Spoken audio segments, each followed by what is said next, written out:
Pick your pencil, ready for dictation. Dictation start in 5 seconds.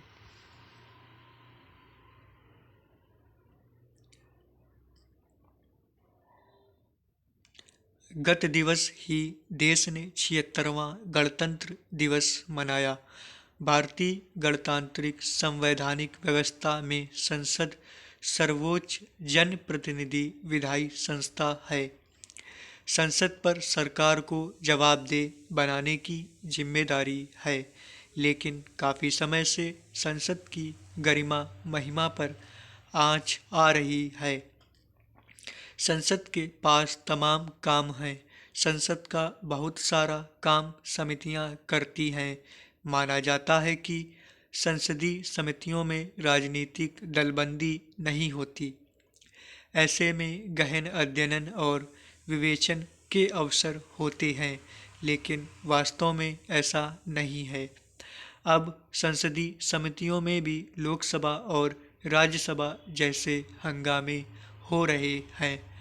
वक्फ संशोधन विधेयक को संयुक्त संसदीय समिति यानी जेपीसी के पास भेजा गया था, लेकिन समिति की बैठकों में हंगामे की ही खबरें सामने आईं। ऐसी ही एक बैठक में पिछले शुक्रवार को भी भारी हंगामा हुआ। आरोप है कि 10 सदस्यों ने लगातार हंगामा किया। उन्हें निलंबित किया गया। समिति के प्रमुख जगदम्बिका पाल के अनुसार उन्हें भी अपशब्द कहे गए। स्थिति चिंताजनक है। लोकसभा और राज्यसभा में हंगामे के कारण अक्सर कामकाज नहीं होता। अब संसदीय समितियों की भी यही स्थिति है। पूरी संसदीय व्यवस्था में अर्थव्यवस्था है। राज्य विधानमंडल भी संसद की देखा देखी घोर अर्थव्यवस्था के शिकार हो चले हैं। देश के सभी सदनों के पीठासीन अधिकारियों की कई बैठकें हो चुकी हैं। संसद के स्वर्ण जयंती अधिवेशन में हंगामा नहीं होने देने के लिए संकल्प लिए गए थे, लेकिन नतीजा शून्य रहा। वक्फ अधिनियम का विवेचन कर रही जेपीसी का गठन संसद की इच्छानुसार ही हुआ है। इस समिति का इतिहास पुराना है। बोफोर्स घोटाले की जांच के लिए 1987 में पहली बार जेपीसी गठित हुई।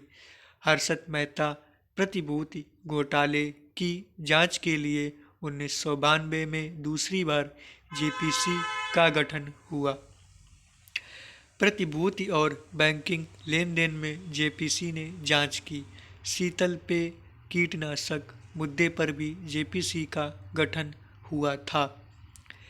केतन पारेख शेयर घोटाला, वीआईपी चापर घोटाला आदि मुद्दों पर जेपीसी बनी।